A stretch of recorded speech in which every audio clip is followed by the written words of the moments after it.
Welcome back to another technical deep dive here in the debug zone.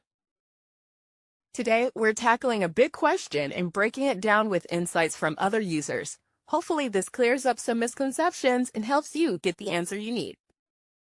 So, buckle up, stay a little curious, and let's jump right in.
And that's a wrap.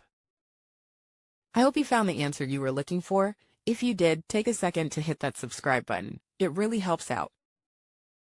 And let me know in the comments which solution worked best for you.